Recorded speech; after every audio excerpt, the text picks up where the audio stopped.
Bertemu lagi dengan saya Saskia Rafatulisah Noto di channel aku bersama Instagram episode My dari 5. Kali ini saya akan menjelaskan tentang perkembangan jadwal tayangan SCTV SMP di era generasi beta.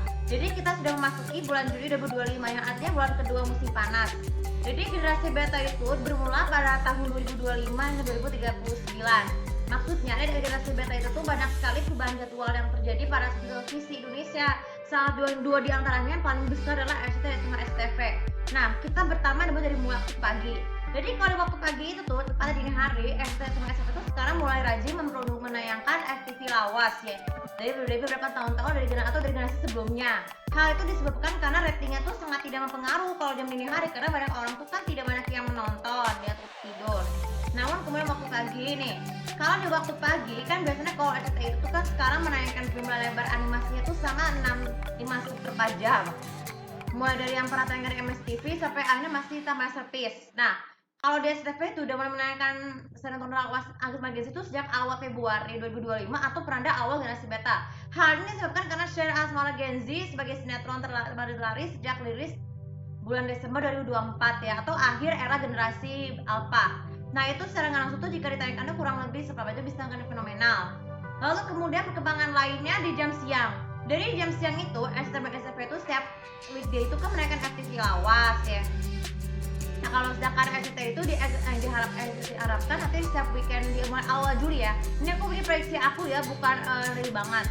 Menayangkan film lebar lawas ya selama kurang lebih 2 jam untuk SCTI dan ya 2 jam untuk SCTI karena alasannya ditutup sama original series version atau tiket full HP dan STV dengan VOS atau video original series. Kalau kalian sering lihat nonton di tagline selanjutnya kan atau coming up next istilah bahasa Inggrisnya itu VOS ya atau video original series. Itu kenapa? Karena vision dan video itu tuh kan merupakan dua platform OTT streaming yang terpopuler menayangkan web series. Banyak banget tuh karena ini kan dari arahannya mana MSC Group dan juga MT Group.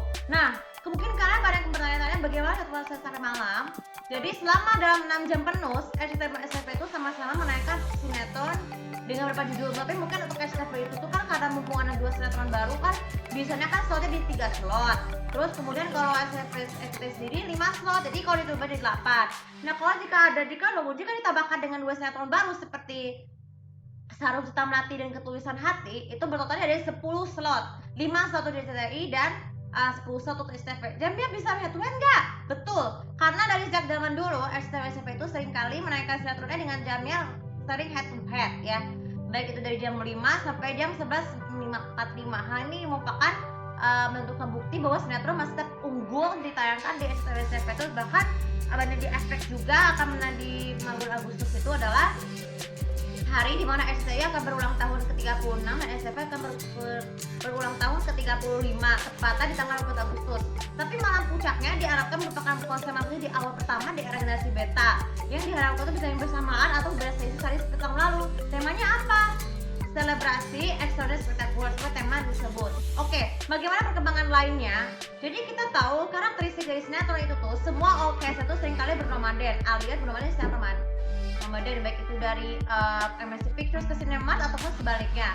Hal ini disebabkan karena adanya perpanjangan kontrak eksklusif dari pihaknya, baik pihak bos tersebut dan juga tidak tambah lagi kalau kalian yang hafal dan produser Cinemat itu siapa? David Suwarto. Kalau MSC Pictures kita Hermawan. Ya itu karena mereka tuh sedang memproduksikan sinetron tersebut dianggap ini karena tidak semua sinetron itu akan ditangkap panjang sampai 2 tahun. Karena kan batas untuk penayangan sinetron yang tadi itu kan adalah 2 sampai 3 tahun. Nah, perkembangan generasi beta lain, mengenai komposisi aturan aktris, itu wajahnya juga sama ya.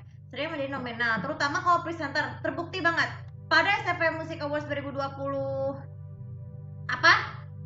ya, Caitlyn Halderman tuh pertama kali menjadi host karena alasan dari ketenaran tersebut. Terus juga Vidi Aldono sebenarnya tuh kan di Vidi Aldono tuh kan pernah mencoba jadi host itu kan sejak tahun 2024 pas waktu SCTI sama historian Boy William.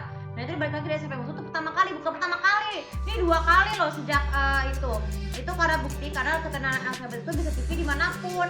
Fakta lainnya tuh kalau untuk dari sisi soal ini komposisi program lisensi sinetron, karena mungkin karena SCTI ini sampai dengan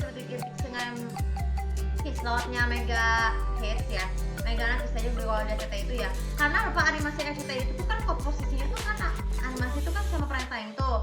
Banyak diantaranya dari Malaysia, yaitu Upin Ipin dan juga pada zaman dahulu tuh kan, kalau pada dahulu kan bukan SCTI belum pernah, tapi kalau SCTI mulai ada sejak tahun 2024. Hal ini karena animasi Upin Ipin itu dianggap paling masterpiece di Malaysia dan menjadi rating animasi nomor 1 di Malaysia sejak pertama kali ditayangkan di MSTV tahun 2007. Sedangkan SCTV komposisi sinetronnya apa sih? Yang mana masih sama, Broken Humanity. Karena rating share yang semakin tinggi dan naik, maka alasannya semakin kacau. Banyak netizen berpendapat bahwa sinetron bertemakan Broken Humanity itu dari segi ibunya tuh kan bisa bikin sinetron tersebut kan penonton merasa depresi sehingga mereka tuh tidak menonton ataupun beralih ke TV lain. Nah, dari kesimpulan dari vlog ini, perkembangan nasi beta itu adalah berhadapan dengan kartun dan juga sinetron. Bagaimana sih itu bisa jadi? Hal itu karena generasi anak-anak zaman sekarang itu generasi beta itu karena mereka sering memanfaatkan sekolah sebagai sarana terbaik untuk keluar dari stres. Kalau kalangan generasi ibu muda dan tua ya menonton sinetron sebagai melepas merasa kejenuhan dan bosan, sehingga mengidolakan artis itu dianggap cukup berlebihan dan tidak secara langsung tuh kalau jika ditonton betul itu bisa mengakibatkan hal negatif seperti kecanduan, terus juga pedofilia yang bisa bahkan menjalar ke dunia nyata ataupun jadi banyak menyebarkan berita-berita perselingkuhan di dunia nyata. Oke, untuk kali ini juga bermanfaat dan jangan lupa subscribe biasa untuk follow saya aku karena subscribe saya tahu bagaimana cara mendapatkan progres kita ke pengalaman kalian maka dalam kalian baik itu SPI maupun SPI. Terima kasih.